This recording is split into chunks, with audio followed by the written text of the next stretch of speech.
Hello everyone, this is your Suvendu sir here. আজকের এই ভিডিওতে আমরা কথা বলবো প্রিভিয়াস ইয়ার কোশ্চেন পেপার নিয়ে পড়ে ওয়েস্ট পয়েন্টের, কারণ ওয়েস্ট পয়েন্টের আর কয়েকদিনের মধ্যে এক্সাম।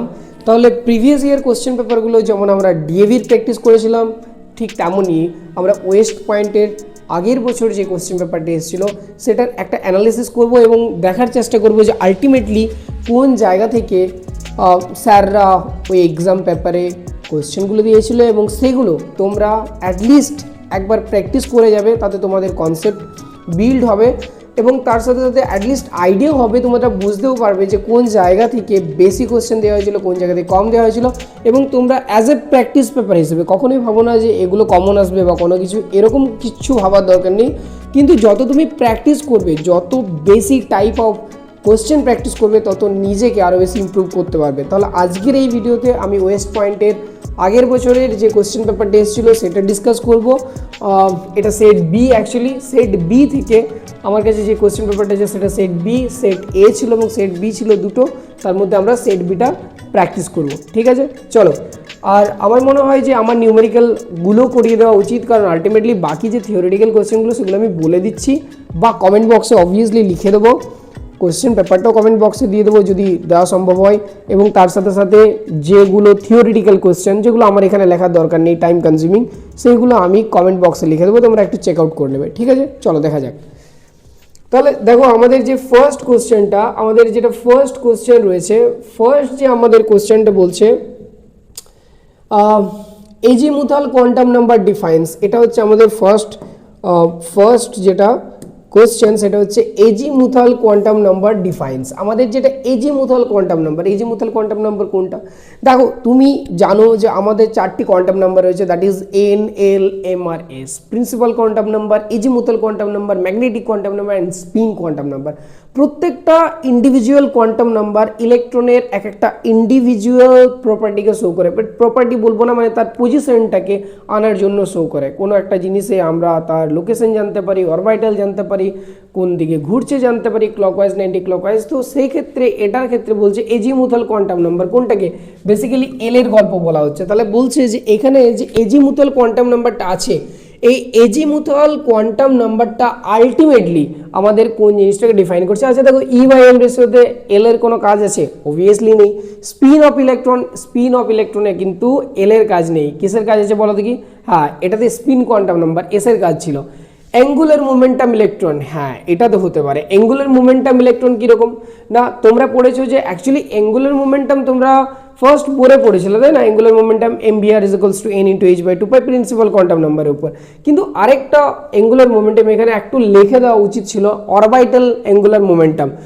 সো যদি বলা হয় যে অরবিটাল অ্যাঙ্গুলার মোমেন্টাম, সেক্ষেত্রে এটাই অ্যান্সার হওয়া উচিত, কারণ ম্যাগনেটিক মোমেন্টাম অফ ইলেকট্রন এইভাবে বের করানো যায় না।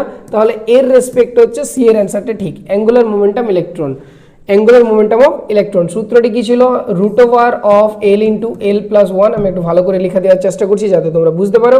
সিম্পল জিনিস, root over of L into L plus one into h/2π, ব্যাস এটা হচ্ছে সূত্রটা। তোমাদের ফর্মুলাটি যদি নাও মনে থাকে তবুও তোমরা মনে রাখবে যে এক্ষেত্রে অ্যাঙ্গুলার মোমেন্টাম ইলেকট্রনটাকে করা হয়। হলো, আচ্ছা next one. Which of the following pairs of gases contains the same number of molecules? বলছে এখানে দুটো দেখো দেওয়া আছে, oxygen nitrogen, oxygen CO2, nitrogen CO2, বা দেওয়া আছে CO2 আর তার সাথে নাইট্রোজেন। এখন বলা হয়েছে যে আলটিমেটলি এই যে পেয়ার অফ গ্যাসেস রয়েছে তাদের মধ্যে কোনখানে সেম নাম্বার অফ মলিকিউলস রয়েছে। আচ্ছা দেখো, এখানে দেখা যাচ্ছে 16 গ্রাম অফ অক্সিজেন আর 14 গ্রাম অফ নাইট্রোজেন। আচ্ছা তুমি বলো তো যে প্রত্যেকটা গ্যাসের ক্ষেত্রে 1 মোল যদি নেওয়া হয় তাহলে সেখানে কত মলিকিউলস থাকে? এক্স্যাক্টলি ঠিক বলেছে, তাহলে সেখানে অ্যাভোগাড্রো নাম্বার থাকা হয়, সেটা কত? 6.022 ইন্টু 10⁻23। ঠিক বলেছো। তাহলে এখানে 1 মোল অক্সিজেন যদি নেওয়া হয় তাহলে সেখানে থাকবে Avogadro number of molecules of oxygen. এখন গল্পটা হচ্ছে 1 মোল অক্সিজেন বলতে কোথায় কত বোঝো জানো? 32 গ্রাম। এক্স্যাক্টলি অক্সিজেনের ক্ষেত্রে আমার যেটা মোলার মাস সেটা হচ্ছে 32 গ্রাম। তাহলে 32 গ্রামের মধ্যে থাকবে এনএ সংখ্যক, এনএ নাম্বার, কিন্তু এখানে কত আছে? 16 গ্রাম। তাহলে 16 গ্রামে কত থাকবে? তার হাফ থাকবে। মানে তুমি যদি বলো যে স্যার এনএ 1 মোলে থাকে, স্যার 16 গ্রামে কত থাকবে? তাহলে আলটিমেটলি তার হাফ, Na/2 থাকবে, এত মলিকিউলস। ঠিক আছে। 14 গ্রাম অফ নাইট্রোজেন দিয়েছে। নাইট্রোজেনের কত? মোলার মাস 28 গ্রাম, তাহলে নাইট্রোজেনের যদি মোলার মাস 28 গ্রাম হয় তাহলে 14 গ্রামে কত থাকবে, তার হাফ থাকবে, সিম্পল। তাহলে সেই ক্ষেত্রে n/2 হচ্ছে। তাহলে এখানে তো এই দুটো মলিকিউলস নাম্বারটা আমার তো মিলে গেল, প্রথমেই মিলে গেল, তাহলে এটার অ্যান্সারটা হওয়া উচিত। আচ্ছা, 6 গ্রাম oxygen and 22 gram of CO2, এটা কি হতে পারে? 6 গ্রাম O2 and 22 gram of CO2 হতে পারে না কেন? দেখো, কারণ আলটিমেটলি 6 গ্রাম অক্সিজেনের মধ্যে আমার যে মলিকিউলস থাকবে 22 গ্রাম অফ CO2 এর মধ্যে থাকবে না সেরকম। কারণটা আমি বলি, CO2 হচ্ছে টোটাল হচ্ছে 44 গ্রাম, তুমি যদি ক্যালকুলেট করো তাহলে দেখবে কার্বন হচ্ছে 12 আর অক্সিজেন হচ্ছে 32, টোটাল হচ্ছে 44 গ্রাম। তাহলে এই যে 44 গ্রাম CO2, তাহলে এই 44 গ্রামের মধ্যে কি থাকবে না, 1 মোল থাকবে CO2 মলিকিউলস। সেক্ষেত্রে 22 গ্রামে কত থাকবে, হাফ থাকবে। এক্ষেত্রে অক্সিজেনের হাফ থাকতে গেলে অক্সিজেনের আমরা জানি যে 32 মোলার মাস, তাহলে 16 গ্রামে আমার হাফ থাকবে। অলরেডি দেখো এখানে করেছো তোমরা। তাহলে স্যার এখানে তো 6 গ্রাম দেওয়া আছে, তাহলে এটা কি ঠিক না? এটা ঠিক না। তাহলে এটা ঠিক নয়, এটা ঠিক নয়, আর এটাও ঠিক নয়। তাহলে একমাত্র এই অ্যান্সারটাই ঠিক। তাহলে Na/2 Na/2 দুটোতেই থাকছে। অ্যান্সারটা হচ্ছে 16 গ্রাম oxygen and 14 gram of nitrogen. বোঝা গেল? আচ্ছা, next one, number of radial nodes for 4D orbital. দেখো, আমি সবসময় বলি যে রেডিয়াল নোড এই পার্টটা থেকে কিছু না কিছু কোশ্চেন দেবেই। আমি সবসময় বলেছি তোমাদেরকে এই পার্টটা থেকে কোশ্চেন দেবে। তাহলে এই পার্টটা থেকে দেখো, number of radial nodes for 4D orbital. দেখো, রেডিয়াল নোড ক্ষেত্রে n-l-1, তোমরা সূত্রটা জানো তো, n-l-1, যেখানে n হচ্ছে প্রিন্সিপাল কোয়ান্টাম নাম্বার, l হচ্ছে এজিমুথাল কোয়ান্টাম নাম্বার। তো যাই হোক, n এর ভ্যালুটা কত? 4D এর ক্ষেত্রে 4, যেহেতু 4D দেওয়া আছে তাহলে n এর ভ্যালুটা 4, আর d এর ক্ষেত্রে l এর ভ্যালু কত হয় স্যার? SPD 0 1 2, তাহলে 2 স্যার, আর এখানে -1, তাহলে 4 - 2 - 1, দ্যাট ইজ 4 - 3, দ্যাট ইজ 1। তাহলে এখানে অ্যান্সার কত হবে? ডি এর অ্যান্সার হবে। তাহলে number of radial nodes for 4D orbital is 1। বোঝা যাচ্ছে কি বলছি? খুবই ইজি। দেখো, এখানে তো আমি আর তোমাকে থিওরিটা এত ভালো বোঝাতে পারি না, কারণ দেখো থিওরি বোঝাতে গেলে আমার এই ভিডিওটা অনেক বড় হয়ে যাবে। আমি তোমাকে অ্যান্সারগুলো ডিসকাস করে দিচ্ছি, কনফার্ম করে দাও। যদি কোনো জায়গা থেকে অ্যান্সারগুলো করেছো একবার কনফার্ম করে নেবে। চলো দেখো, what will be the molarity of a solution which contains 5.85 gram of NaCl per 250 ml? Molarity বলেছে, মোলারিটি অফ দ্য সলিউশনস। আমি যখন পড়িয়েছিলাম তোমাদেরকে থিওরি ক্লাসে বলেছিলাম মোলারিটি মানে হচ্ছে মোল পার লিটার বা 1000 ml অফ সলিউশনের মধ্যে কত মোল সলিউট থাকে, সেটাই হচ্ছে গিয়ে মোল পার লিটার বা মোলারিটি। ঠিক আছে? তাহলে আলটিমেটলি দেখো এখানে বলেছে molarity of a solution contains 5.85 gram of NaCl। এটা একটা অঙ্ক বটে, তাহলে এটা করতে হবে। দেখো 5.85 গ্রাম NaCl আছে, মানে সলিউট আছে কততে? 250 ml সলিউশনের মধ্যে। তাহলে আলটিমেটলি যদি আমি অঙ্কটা করার চেষ্টা করি, চলো এখানে অঙ্কটা করার চেষ্টা করছি। এটা আমি করছি 4 দাগেরটা, ঠিক আছে? সেট বি 4 এরটা দেখো করার চেষ্টা করছি। তাহলে আলটিমেটলি যদি আমি বলি যে স্যার আমার কোথাও কি হচ্ছে, চলো একটু করার চেষ্টা করছি। দেখো তাহলে পরে তাহলে আমার দিয়েছে 250 ml, তাহলে in 250 ml of solution, in 250 ml of solution আমার যেটা সলিউট আছে, সলিউট ইজ প্রেজেন্ট কত আছে বলো দেখি? 5.85 গ্রাম, 5.85 গ্রাম। দেখো আমাকে সলিউটটা মোলে আনতে হবে, মোলারিটি মানে কি? মোলে আনতে হবে সলিউটটা। তাহলে আমার আছে গ্রামে। তাহলে স্যার এই গ্রামটাকে যদি আমি আলটিমেটলি মোলে আনতে চাই, আমরা অলরেডি মোল কনসেপ্ট পড়েছি ফার্স্টে। তাহলে স্যার NaCl এর মোলার মাসটা দেখে দিই। সোডিয়াম হচ্ছে 23 অ্যান্ড ক্লোরিন 35.5 ধরে নিলাম, তাহলে হচ্ছে 0.5, এদিকে 8, 3 to 5, 58.5 ধরে নিলাম। তাহলে আলটিমেটলি দেখো আমার কত আসছে না স্যার, আমার যদি এটা আসে তাহলে হচ্ছে এটা পয়েন্ট কেটে গেল, তো আমার হচ্ছে 0.1 মোল, ঠিক না? তাহলে কত আসছে বলো দেখি? 0.1 মোল আসছে। ঠিক আছে? তাহলে in 250 ml of solution if solute is present 0.1 mole, then you have to calculate কততে? In 1000 ml of solution. ব্যাস হয়ে যাও। তাহলে ইন 1000 ml আমি ডাইরেক্ট বের করছি। ইন 1000 ml অফ সলিউশনের মধ্যে কত বেরোবে বলো দেখি? তাহলে বেরোচ্ছে স্যার 0.1 বাই 250 ইন্টু হচ্ছে 1000। আমি ডাইরেক্ট বের করলাম ইউনিটারি মেথড, 250 4 তাহলে হচ্ছে 0.4 মোল পার লিটার, তাই না? তাহলে অ্যান্সার কত হলো? 0.4 মোল পার লিটার। তাহলে অ্যান্সার কি হবে? 0.4 মোল পার লিটার। অ্যান্সার কি রয়েছে? 0.4 মোল পার লিটার। হ্যাঁ, তাহলে এক একটা অ্যান্সার, 4 দাগের এক একটা অ্যান্সার। কি বোঝা গেল কি বললাম? দেখো এগুলো অঙ্কগুলো কিন্তু খুবই সহজ অঙ্ক। তুমি যখন করবে আলটিমেটলি তখন তুমি বুঝতে পারবে যে এই অঙ্কগুলো তেমন কোনো জটিল অঙ্ক নয়। ক্লিয়ার হয়েছে? চলো আমি নেক্সট কোশ্চেনে দেখছি। একটু আমাদেরকে তাড়াতাড়ি করতে হবে, ঠিক আছে? এটা লিখে নাও, স্ক্রিনশট তুলে নিতে পারো বা পজ করে পরে ক্যালকুলেশনটা করে নাও, খুবই সহজ। ঠিক আছে, চলো নেক্সট আমরা করার চেষ্টা করছি। এরপর নেক্সট আমাদের দেখো কি রয়েছে, নেক্সট আমার যে কোশ্চেনটা রয়েছে সেটা বলছে দ্য কারেক্ট অর্ডার, এটা আমরা করছি। ঠিক আছে, এটা করছি, the correct order of increasing energy of atomic orbital is. আমাদের যেটা ইনক্রিজিং এনার্জির অ্যাটমিক অরবিটাল কি কি আছে দেখে নিই আমি একটু। আমার অ্যাকচুয়ালি আছে একটা হচ্ছে 5f, একটা আছে 6s, একটা আছে 4f, আর একটা হচ্ছে 5d। দেখো এনার্জি কার বেশি বা কার কম এটা আমাদের ডিপেন্ড করছে কার উপর বলো দেখি। একটা ছিল আব্বাউ প্রিন্সিপালের উপর, ওখানে ছিল সেখানে n+l রুল পড়েছিলাম। ঠিক আছে, দেখো 5p এর ক্ষেত্রে n+lটা যদি আমি কল্পনা করি তাহলে 5 + sp, s এর ক্ষেত্রে কত 0, p এর ক্ষেত্রে কত 1, তার মানে টোটাল হচ্ছে 6। ঠিক আছে স্যার, 6x এর ক্ষেত্রে 6 + 0, s এর ক্ষেত্রে 0, তাহলে হচ্ছে স্যার এটা 6। ঠিক আছে, তাহলে আলটিমেটলি এটা 6 হলো, এটা 6 হলো। 4f এর ক্ষেত্রে কত হচ্ছে স্যার 4 প্লাস আলটিমেটলি কত হচ্ছে pf, f কোথায় আছে 3 নাম্বার আছে 0 1 2 3, তাহলে এটা হচ্ছে 3 নাম্বার ব্যাস। 5d এর ক্ষেত্রে কত 5 spd 0 1 2 ব্যাস, তাহলে এটা 7, এটা 7। তাহলে আলটিমেটলি বলো দেখি এখানে কার এনার্জি কম আর কার এনার্জি বেশি। এক্স্যাক্টলি যার n+l ভ্যালুটা হচ্ছে কম তার এনার্জি কম। কিন্তু গল্পটা হচ্ছে যে যাদের ক্ষেত্রে সমান, দেখো এখানে 6 6 7 7 চলে এসেছে, তাহলে কাদের ক্ষেত্রে সমান কাদের ক্ষেত্রে বেশি কি করে বলবো। তাহলে দেখো যদি n+l ভ্যালুটা সমান চলে আসে তখন সেক্ষেত্রে nটার উপর আমাদেরকে নজর দিতে হয়। যদি যার n কম তার হচ্ছে কি এনার্জিটা কম, বুঝা গেছে। তাহলে এখানে দেখো প্রথম কথা 6 আর 7 এর মধ্যে 6 গুলো কম, তার মানে এই দুটো অরবিটালের এনার্জি কম অবভিয়াসলি এই দুটোর থেকে। এই দুটোর মধ্যে কোনটার কম না স্যার যার n ভ্যালুটা কম, তাহলে n ভ্যালুটা কোনটা স্যার 5, তাই না। তাহলে 5 কম, তাহলে প্রথমে সব থেকে কম হচ্ছে 5p। 5pটা কার থেকে লেস দেন না স্যার 6s থেকে। 6sটা কার থেকে লেস দেন না স্যার এই দুটোর মধ্যে, তাহলে কার না স্যার প্রথমে হচ্ছে 4f এর এনার্জি কম, সব থেকে বেশি হচ্ছে 5d এর। তাহলে অ্যান্সার হচ্ছে 5p 6s 4f 5d আছে answer 5p 6s 4f 5d। তাহলে আমাদের এই দেখো বি এর অ্যান্সার যেটা, এই বি এর অ্যান্সারটা হচ্ছে সব থেকে মানে ওইটা হবে অ্যান্সার, ওটাই অ্যান্সার হওয়া উচিত।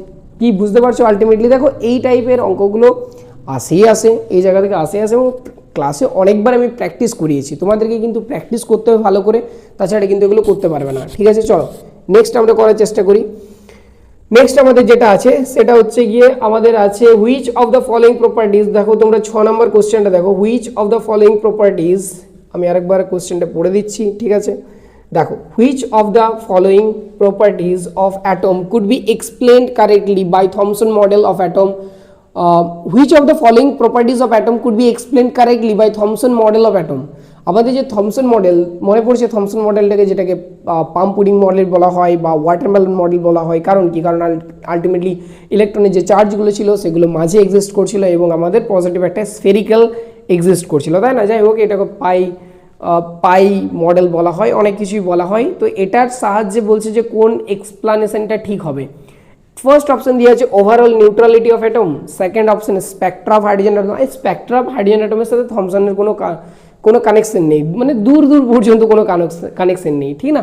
আচ্ছা নেক্সট ওয়ান হচ্ছে position of electrons proton and neutrons in atoms. উনি কিন্তু বলতে পারেননি, উনি তো বলেছিলেন যে সব কিছু মিশে আছে, মানে ইলেকট্রন প্রোটন একসাথে আছে। ইভেন উনি তো বলতেও পারেননি যে আলটিমেটলি আমার যে অ্যাটমটা সেটা স্টেবল হচ্ছে কী করে, তাই না, কারণ সব জায়গায় একসাথে থাকলে পরে কী করে স্টেবল হবে, স্টেবিলিটি অফ অ্যাটম এটা তো বলতেই পারিনি। তাহলে একটা যেটা উনি বলতে পেরেছিলেন সেটা হচ্ছে ওভারঅল নিউট্রালিটি অফ অ্যাটম। কেন বলো দেখি, কারণ আলটিমেটলি দেখো উনি বলেছিলেন যে হ্যাঁ পজিটিভ চার্জ আর নেগেটিভ চার্জ সেগুলো আছে এবং একটা জায়গাতেই আছে। তিনি বলেছিলেন যে হ্যাঁ দুটোই আছে একটা জায়গাতেই আছে। তো আলটিমেটলি যদি দুটোই সমান সমান থাকে, প্রোটন আর ইলেকট্রন যদি সমান থাকে একটা জায়গাতে থাক না কেন, যে জায়গাতে থাক না কেন, তাহলে আলটিমেটলি নিউট্রাল হবে। তাহলে এটার অ্যান্সার হবে ওভারঅল নিউট্রালিটি অফ অ্যাটম। ব্যাস এটা স্টেবিলিটি তো উনি বলতেই পারেননি, এটাই তো ওনার কমজোরি ছিল যে কীভাবে স্টেবল হচ্ছে। এটা ওনার তো এরকম ছিল না আলটিমেটলি স্যার পজিটিভ স্ফিয়ারগুলো এইগুলো হচ্ছে পজিটিভ চার্জ স্ফিয়ার, এই পজিটিভ চার্জ স্ফিয়ারের মধ্যে নেগেটিভ চার্জগুলো ভিতরে ছিল, এমবেডেড ছিল, তাই না। তো আলটিমেটলি কীভাবে ছিল, কেন এগুলো স্টেবল হচ্ছিল সেটা বলতে পারিনি, যেটাই ওর লিমিটেশনস ছিল। তো আলটিমেটলি আমাদের অ্যান্সার হবে কি ওভারঅল নিউট্রালিটি অফ অ্যাটম। আচ্ছা the number of significant figures in 6.022 × 10⁻23। এটা তো সিগনিফিকেন্ট ফিগারের একটা সিম্পল কোশ্চেন, তোমরা জানো যে আলটিমেটলি এক্সপোনেনশিয়াল এই যে পার্টটা এটা অ্যাকচুয়ালি কাউন্ট করা যায় না, আমার যেটা আছে নিউমেরিক্যাল পার্টটা ডিজিটের সেগুলো হচ্ছে কাউন্ট করতে হয়। তাহলে হচ্ছে 6.022 মানে এখানে রয়েছে 1 2 3 4, তার মানে এখানে অ্যান্সার কত হবে 4। 6.022 কত হবে 4টা, ওই পার্টটা কিন্তু আমরা কখনোই নেব না। চলো which of the following term is temperature independent, এই কোয়েশ্চেনটা আলটিমেটলি আমাদের ডিএবিতেও পড়েছিল, আমি আগেরবার যখন পিওয়াই কি প্র্যাকটিস করেছিলাম তখন এটা পড়েছিল যে টেম্পারেচার ইন্ডিপেন্ডেন্ট মানে কোন টার্মটা টেম্পারেচার উপর ডিপেন্ড করছে না। তাহলে এটার অ্যান্সার কী হবে বলো দেখি। দেখো আমরা বলেছিলাম মোলারিটি, মোলারিটি হচ্ছে মোল পার লিটার, মোল পার লিটার বলতে লিটার কিসের ইউনিট, ভলিউমের ইউনিট। তাহলে সলিউশনের মধ্যে আলটিমেটলি কি আছে, ভলিউম আছে সলিউশনের, মানে মোলারিটিকে যদি আমরা এম বলি তাহলে আলটিমেটলি কি হচ্ছে না স্যার, মোলটাকে যদি আমরা বলি এন মোল আছে কততে স্যার, ভিতে আছে, ভি ইন্টু 1000 যদি আমরা এমএল এ বলি বা পার লিটারে বললে ভি। তার মানে আলটিমেটলি তুমি একটা কথা বলো যেখানে ভি আছে মোলারিটিতে যদি ভি থাকে তাহলে স্যার টেম্পারেচার দিলে ভিটা কী হবে, ফ্ল্যাকচুয়েট করবে, ফ্ল্যাকচুয়েট করবে। আর যদি ফ্ল্যাকচুয়েট করে তার মানে আলটিমেটলি মোলারিটির মানটা ফ্ল্যাকচুয়েট করবে, তার মানে এটা অ্যান্সার কী হবে, মোলারিটি হবে অ্যান্সার। মোলালিটি কেন নয়, কারণ মোলালিটি হচ্ছে গিয়ে 1000 গ্রাম অফ সলভেন্টের মধ্যে যত মোল সলিউট থাকে, তাহলে সলিউটের পরিমাণটা মোল সেটা চেঞ্জ হবে না। আর আমার আলটিমেটলি যেটা সলভেন্ট সেটাও আলটিমেটলি আমার গ্রামে আছে, তাহলে দুটোই চেঞ্জ হবে না, ওয়েট তো চেঞ্জ হয় না তাই না, টেম্পারেচারের সাথে ওয়েট কী করে চেঞ্জ হবে, আলটিমেটলি ভলিউম চেঞ্জ হতে পারে। তাহলে বাকি জিনিসগুলো কোনোটাই হবে না, অ্যান্সার হবে কি মোলারিটি। তার মানে এটা অ্যান্সার হচ্ছে স্যার বি এরটা টেম্পারেচার। ও সরি, আচ্ছা এক মিনিট, এটা অ্যাকচুয়ালি ইন্ডিপেন্ডেন্ট বলেছে, আমি ডিপেন্ডেন্ট ভাবলাম, I am so sorry, dependent বলেছে সেই তো, আচ্ছা ডিপেন্ডেন্ট বলেনি তো, ইন্ডিপেন্ডেন্ট বলেছে। দেখো কি বলেছে, which of the following term is temperature independent, আর যে টেম্পারেচার উপর ডিপেন্ড করে না কোনটা, এটা তো করছে মোলারিটি তো করছে, আচ্ছা করে না কোনটা আমি কি বললাম, তাহলে আলটিমেটলি মোলালিটি হবে এটা অ্যান্সার। আচ্ছা আচ্ছা, এটার অ্যান্সার কি বলে দেখি, মোলালিটি কেন বলে দেখি, কারণ ওই তো বললাম যে মোলালিটির ক্ষেত্রে আমার 1000 গ্রাম সলভেন্টের মধ্যে যত সলিউট কি আছে, যত সলিউট আমার আলটিমেটলি মানে যত মূল সলিউট আছে, তাহলে আলটিমেটলি সলিউটের যে পরিমাণটা সেটাও আলটিমেটলি মূলে আছে, এবং তার সাথে সাথে আমার যেটা সলভেন্টটা সেটাও গ্রামে আছে, তাহলে দুটোই ওয়েট, দুটোই হচ্ছে অ্যামাউন্ট, সেটা চেঞ্জ হবে না, তাই জন্য এটা অ্যান্সার হচ্ছে মোলালিটি। বুঝা গেল? চলো, the electron configuration of valence shell of CU is 3d10 সেটা আমরা অলরেডি অনেক আগিয়ে দেখেছি এবং অনেকবার তোমাদেরকে আমি বলেছি যে আলটিমেটলি এটা এরকমই হয়। সিইউ এবং ক্রোমিয়ামের ক্ষেত্রে, শুধু সিইউ নয়, সিইউ এবং ক্রোমিয়ামের ক্ষেত্রে আমাদের এক্সচেঞ্জ এনার্জিটা খুব বেশি হয়, এবং সেই ক্ষেত্রে তুমি একটু ভালো করে দেখো, যদি তুমি কপারের ক্ষেত্রে দিয়েছে, কপারের ক্ষেত্রে যদি দেয় সিইউ, সেটা তোমার কত দেয় যে 29, তাই না, তাহলে অ্যাকচুয়ালি হয় 1s2 2s2 2p6 3s2 3p6 4s1 and 3d10, এই জায়গাটা এটা হচ্ছে মেন জায়গা। স্যার 4s2 3d9 হওয়া উচিত ছিল, বাট এটা চেঞ্জ এই জায়গাটা হয় না। তো কেন হয় না, তার কারণ এখানে দেখো একটা সিমেট্রিক্যাল স্টেবল ইলেকট্রনিক কনফিগারেশন আছে 4s1 3d10, যার জন্য কপার পরমাণুটা বা অ্যাকচুয়ালি কপার যে এলিমেন্ট রয়েছে সেটা সবথেকে ভালো স্টেবল কনফিগারেশন লিড করতে পারে বা পেতে পারে, এবং তার সাথে আমার এক্সচেঞ্জ এনার্জি তোমরা পড়েছো যে আলটিমেটলি এখানে বেশি হয়, সেক্ষেত্রে 4s এবং 3d ক্ষেত্রে জাম্পটা হতে পারে।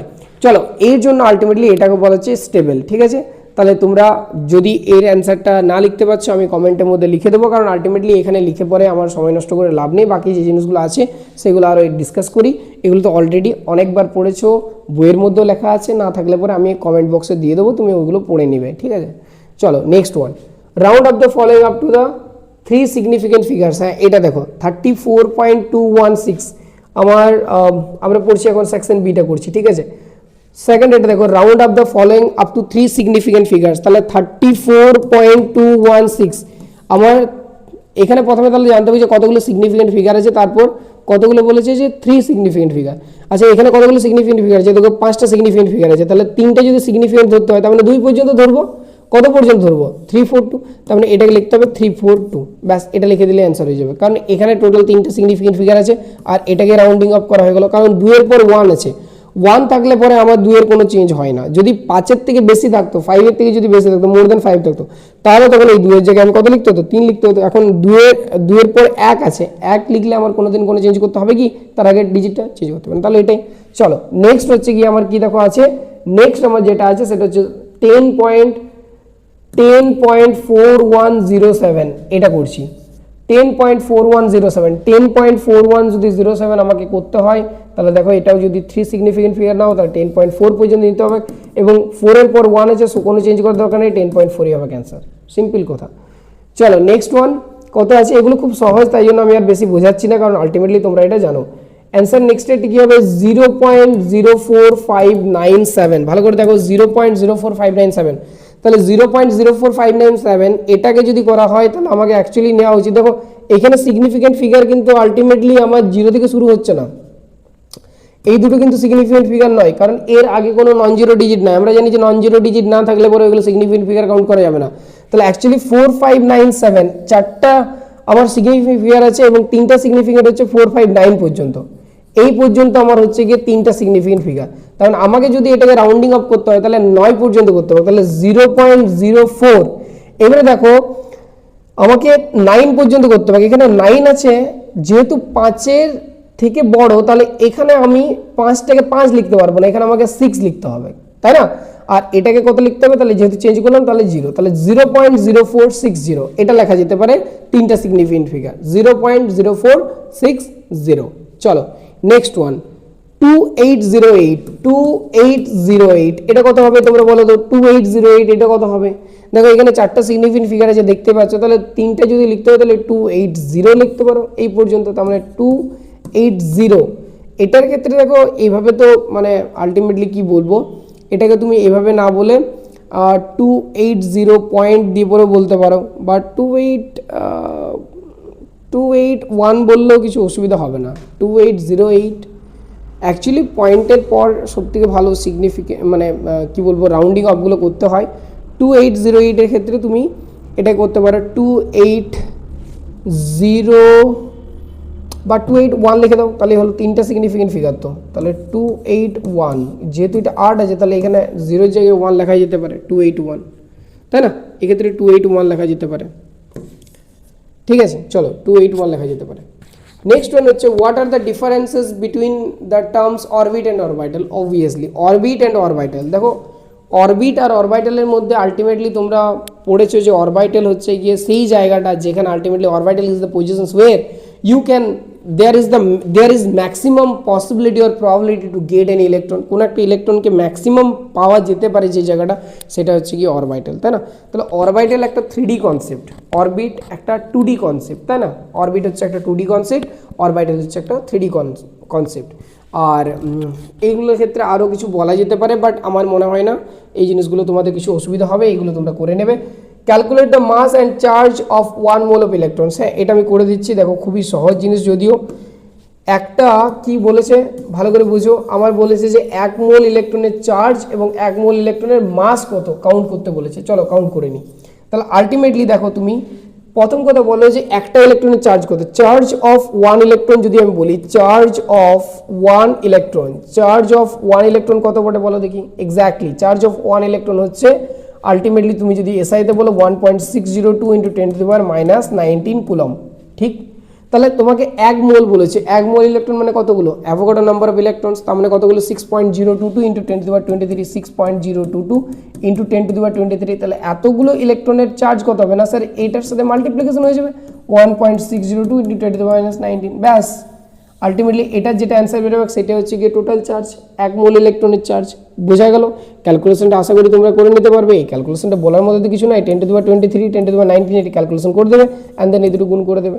আচ্ছা নেক্সট ওয়ান হচ্ছে গিয়ে কি বলেছে ভালো করে বোঝো, আলটিমেটলি আমাদের বলেছে কি না মাসটাও ক্যালকুলেট বলেছে, তাহলে বলো যে একটা ইলেকট্রনের মাস কত, মাস অফ 1 ইলেকট্রন কত বলো দেখি, মাস অফ 1 ইলেকট্রন কত হবে, mass of 1 electron that is 9.11 × 10⁻31 kg. যদি আমি এসআই ইউনিট নিই তাহলে সিম্পল কথা 1 মোল মানে কতগুলো স্যার, 6.022 × 10⁻23 নাম্বার অফ ইলেকট্রনস, তাহলে এটার সাথে টোটাল মাস কত হবে 9.11 × 10⁻31। খুবই সহজ জিনিস, এগুলো তোমরা করতে পারবে। কি বোঝা গেল? একটার মাস যদি এত হয় তাহলে অ্যাভোগাড্রো বা 1 মোলের কত হবে, এটা একটার চার্জ যদি 1.602 × 10⁻19 হয় তাহলে আলটিমেটলি চার্জ কত হবে এটা, ঠিক না? খুবই সহজ জিনিস। চলো আমি খুব তাড়াতাড়ি বলছি কারণ এগুলো খুব সহজ কোশ্চেন, খুব বেশি টাফ নয়। Next one, according to de Broglie matter should exhibit dual behaviour, this is both particle and wave like properties. However, a cricket ball of mass 100 gram doesn't move like a wave when it is thrown by a bowler at a speed of 100 km/h. Calculate the wave length of the ball and explain why it doesn't show wave nature. আচ্ছা আচ্ছা, স্পিডটা বলে দিয়েছে 100 kilometre per hour, calculate the wave length. আচ্ছা, wave length আমাদেরকে calculate করতে হবে, ঠিক আছে। আমাদেরকে কি ক্যালকুলেট করতে হবে? আমাদেরকে আলটিমেটলি ওয়েভ লেন্থ ক্যালকুলেট করতে হবে। তাহলে আলটিমেটলি আমাদের যে ওয়েভ লেন্থ, সেই ওয়েভ লেন্থ আলটিমেটলি যদি ক্যালকুলেট করতে হয় তাহলে পরে কত করতে হবে? দেখো আমাদের এখানে যত রয়েছে, প্রথমে আমি সব ডেটাগুলোকে দেখে দিই। যখনই তুমি অঙ্ক করবে সবসময় মাথায় রাখবে যে তোমার যে ডেটাগুলো, সেই ডেটাগুলো কিন্তু একটা সিকোয়েন্সে আসবে, সিকোয়েন্সে লিখবে পরপর। তাহলে কি হবে না, আলটিমেটলি সেই ডেটাগুলোকে তুমি যখন চোখের সামনে দেখবে তখন কোনো ফর্মুলা মনে করতে কিন্তু তোমার সুবিধা হবে, ঠিক আছে। তাহলে দেখো আলটিমেটলি এখানে কত বলা আছে, মাস দেওয়া আছে কত না, আমার এই যে এমটা দিয়ে আছে, এমটা দিয়ে আছে 100 গ্রাম, গ্রাম দিয়ে আছে, তার মানে কিসে দিয়ে আছে, সিজিএস ইউনিটে। এসআইতে করে নিতে পারো, যদি এসআইতে করো তাহলে 1 কিলোগ্রাম সমান 1000 গ্রাম, তাই না। 1 কিলোগ্রাম 1000 গ্রাম, তাহলে এটাকে 1000 দিয়ে ভাগ করতে হবে, তার মানে হচ্ছে 0.1 কেজি সাপোজ ধরো, এরকম, তাই না। আলটিমেটলি 0.1 কেজি কনভার্ট করে নিলাম এসআইতে। আচ্ছা, তারপর বলেছে আমার আর কিছু বলেছে, স্পিডটা বলেছে, ঠিক আছে। স্পিডটা কত দিয়ে আছে বলো? স্পিডটা আমার দেখো এখানে যদি দেখো তুমি, স্পিডটা কত দিয়েছে, স্পিডটা দিয়েছে 100 কিলোমিটার পার আওয়ার। এবারে এটাকেও তো আমাকে এসআইতে আনতে হবে, তাহলে 100 কিলোমিটার পার আওয়ার। তাহলে এটাকে যদি তুমি ভাঙবো তাহলে 100 ইন্টু 1000, কেন কিলোমিটার থেকে মিটার করতে গেলে 1 কিলোমিটার সমান হচ্ছে গিয়ে 1000 মিটার, তাহলে 100 ইন্টু 1000 মানে মিটারে কনভার্ট হয়ে গেলো। এইচ এটা হচ্ছে 3600 সেকেন্ড, আমরা জানি যে আলটিমেটলি, তাহলে এটা মিটার পার সেকেন্ডে চলে এলো। তাহলে যদি কাটাকাটি করো তাহলে আলটিমেটলি আসছে আমার 100, আর এটার হচ্ছে 0 বাই হচ্ছে 36 মিটার পার সেকেন্ড। এটা কত আসবে সেটা তোমরা করে নেবে, আমি একটু করে নিচ্ছি এখানে। তাহলে কত আসছে আমার 1000 by 36, 1000 divided by 36 upon 1000 upon 36, that is 27.77 something. আচ্ছা ঠিক আছে, 27.78 ধরে নিলাম আমি অ্যাপ্রক্স, এটা ঠিক আছে, অ্যাপ্রক্স আমি এটা ধরে নিলাম 27.78। ব্যাস, যা আসছে এটাই, যা ক্যালকুলেশন দেখবে। আমার যদি কোনো জায়গায় ক্যালকুলেশন ভুল হয় একটু তোমরা নিজেরা করার চেষ্টা করবে, ঠিক আছে, কারণ ক্যালকুলেশন কোনো জায়গাতে ভুল চলে যেতে পারে, বাট মেথডটা দেখবে। তাহলে আলটিমেটলি এরপর আমাকে ল্যামডা বলেছে, তাহলে ল্যামডা সমান আমরা কী বলতে পারি? স্যার ল্যামডা সমান কী বটে বলো, ল্যামডা সমান কী হতে পারে? তাহলে lambda is equals to H by MV, ঠিক। এইচটি কি বটে? প্লাঙ্ক কনস্ট্যান্ট, কত value sir? 6.626 into 10 to the power minus 34 sir, ব্যাস হয়ে গেল। এমটা কত স্যার? আমার এমটা কত বটে? এম এর ভ্যালুটা তো আমরা অলরেডি বের করেছি, দ্যাট ইজ 0.1 কেজি, সব থেকে এসআইতে কনভার্ট হয়ে গেছে, আর এটা হচ্ছে 27.78। এই টোটাল ভ্যালুটা তোমরা ক্যালকুলেট করবে, যেটা বেরোবে সেটাই ল্যামডা। দেখবে যে এই ল্যামডাটা কত আসছে, দেখো আমি যদি 10গুলোকেও ক্যালকুলেট করি তাহলে দেখো 10 টু দি পাওয়ার মাইনাস 34 আছে উপরে, 10 টু দি পাওয়ার মাইনাস 34, মানে তুমি ভাবতে পারছো এই যে টোটাল ভ্যালুটা, এই টোটাল ভ্যালুটা কত কম আসছে। 10 টু দি পাওয়ার মাইনাস 34 আসা মানে কি, actually 10 to the power minus 34 আসা মানে হচ্ছে গিয়ে ভ্যালুটা প্রচুর কম এসেছে। যদি এত কম পরিমাণে ওয়েভলেন্থ হয়, এত কম যদি ওয়েভলেন্থ হয়, তাহলে ওয়েভলেন্থটা measurable, it's not noticeable even, you know. So that's the reasons why we can not observe the wave that is made by that ball, 100 gram of ball, 100 gram of ball, বুঝতে পারছো তো। তো ultimately আমার যে বলটা আছে 100 গ্রামের, সেই বলটা যে ওয়েভলেন্থে ক্রিয়েট করছে, সেই ওয়েভলেন্থে এতটাই ছোট যে এটা আমাদের মেজারেবল হচ্ছে না। ঠিক এই কারণের জন্য আমরা বলটাকে অ্যাজ এ ওয়েভ হিসেবে কনসিডার করতে পারছি না। এখানে পার্টিকেল যে নেচারটা সেটা আমার এখানে ডমিনেট করছে। কি বোঝা গেল কি বলতে চাইছি আমি? ব্যাস, তাহলে এটা হচ্ছে কি আমার অ্যান্সার। চলো এটা করে নেবে। নেক্সট ওয়ান, আমরা নেক্সটে যাচ্ছি।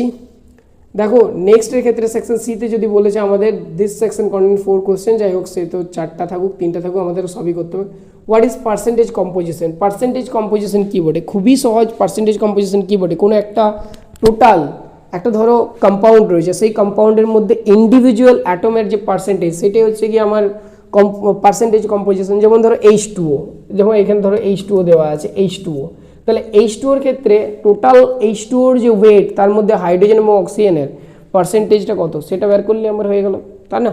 তাহলে এটা হচ্ছে কি পার্সেন্টেজ কম্পোজিশন, কিছুই না।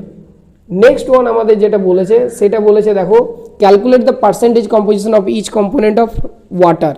তাহলে আমি এটা বের করে দিচ্ছি, তাহলে পরে তোমরা বুঝতে পারবে। দেখো ওয়াটারের ক্ষেত্রে বলেছে পার্সেন্টেজ, তাহলে H2O এর ক্ষেত্রে তুমি ভাবো যে টোটাল H2O এর মাস কত, H2 এর মাস কত? সিম্পল কথা, H2O হাইড্রোজেনের যদি 1 ধরি, অ্যাকচুয়ালি 1.008 হয়, আমি একই ধরে নিলাম সুবিধার্থে, তাহলে হচ্ছে 1। আচ্ছা, দুটো হাইড্রোজেনের যে দ্যাট ইজ 1 × 2 প্লাস হচ্ছে অক্সিজেনের কত হয় 16, তাহলে টোটাল হচ্ছে 18, ঠিক আছে, টোটাল 18। যদি তুমি বলো যে 1 মোল H2 ধরবো তাহলে স্যার 18 গ্রাম, আর যদি 1 মলিকিউল ধরো, একটা মাত্র মলিকিউল ধরো, দেন 18 ইউ, তাই না? একটাই যদি মলিকিউল ধরো তাহলে 18 ইউ। তোমরা ইউ আর ইউনিফাইড মাস ইউনিট এবং তোমরা আলটিমেটলি মোলার মাসের মধ্যে ডিফারেন্সটা জানো যে কোথায় ইউ লিখতে হয়, কোথায় গ্রাম লিখতে হয়। আমি আর সেটা নিয়ে আসবো না, যখন আলটিমেটলি তোমাদেরকে থিওরি পড়াবো। তোমরা যদি থিওরি পড়তে আসো তখন কিন্তু সেখানে আমরা ডিসকাস করবো। খুব তাড়াতাড়ির মধ্যে করার চেষ্টা করছি, কারণ অনেক রাত হয়ে গেল। এটা প্রিপেয়ার করতে করতে দেখো এই মাইকটাতে আমি জানি না কত ভালো শোনাবে, এটাতে এত ভালো শোনা যায় না। আমার যেটা বোয়া মাইকটা ছিল, যেটা ওয়্যারলেস নয়, এই মাইকটা, এটা অ্যাকচুয়ালি খারাপ হয়ে গেল, ভালো করে শোনাচ্ছে না। ভালো করে শোনাচ্ছে না বলতে সাউন্ডে আসছে না, রেকর্ডই করা যাচ্ছে না। আমি আধ ঘন্টা 1 ঘন্টা ধরে ট্রাই করলাম এবং শুধু শুধু আমার টাইম ওয়েস্ট হলো, তার সাথে সাথে আমার পরিশ্রম বেড়ে গেল। তো একটু টায়ার্ড হয়ে গেছি। এখন প্রায় কটা বাজছে দেখবে, এই দেখো এখানে নোটিস করো 2:26 রাত্রেবেলায়, এখন 2:26 বাজছে। এই রাত্রেবেলায় 2:26 বাজছে এবং সেই সময় আমি এই ভিডিওটা রেকর্ড করছি তোমাদের জন্য। সারাদিন অ্যাকচুয়ালি টিউশন থাকে এবং বিভিন্ন কাজের মধ্যে আমি এই ভিডিওগুলো এখন বানাতে পারি না। তাহলে আলটিমেটলি সবসময় এত প্রিপারেশন করতে করতে, যেমন ধরো আমি ভিডিওটা বানাবো ভাবলাম, হঠাৎ করে দেখছি মাইকটা খারাপ হয়ে গেছে। মাইকটা ঠিক করতে করতে বা ভাবলাম যে ঠিক হবে, সেটা দেখতে দেখতে আমার আধ ঘন্টা কেটে গেল। এরপর আলটিমেটলি এই যে লাইটগুলো ঠিকঠাক পড়ছে না, বোর্ডটা ঠিকঠাক আসছে না, সেট আপ করা, অনেক প্রবলেম থাকে, প্রচুর প্রবলেম থাকে। তো আলটিমেটলি যখন গ্রাউন্ড স্টেটে তুমি কাজ করবে তখনই ঠিক প্রবলেমগুলোকে জানতে পারবে। তার আগে কিন্তু অনেক ইজি বলে মনে হবে যে স্যার ওখানে দাঁড়িয়ে আছে, কোশ্চেন পেপার নিচ্ছে, সলভ করে দিচ্ছে। ব্যাপারটা ওই রকম নয়। ব্যাপারটা হচ্ছে গিয়ে তোমাকে মেন্টালি প্রিপেয়ার থাকতে হবে। বিভিন্ন দিক থেকে ডিফিকাল্টিস আসবে, সেই ডিফিকাল্টিসগুলোকে ট্যাকেল করার মতো তোমার মধ্যে কিন্তু পোটেনশিয়াল থাকতে হবে এবং ক্যাপাসিটি থাকতে হবে, ঠিক আছে? এবং এই জন্য সবথেকে ভালো থাকে স্ট্রং মাইন্ডসেট, স্ট্রং ক্যারেক্টারিস্টিক্স তোমার যদি আছে, তাহলে পরে তুমি যে কোনো সিচুয়েশন থেকে, সেটা যতই খারাপ হোক না কেন, তুমি বেরিয়ে আসতে পারবে। And that's my promise to everyone. চলো, এটা হচ্ছে ব্যাপার। মানে এই জিনিসটা আমি তোমাদেরকে বলতে চাইছি, এটা আমি তোমাদেরকে আশ্বাস দিলাম যে একটা ভালো মাইন্ডসেটের সাথে থাকো।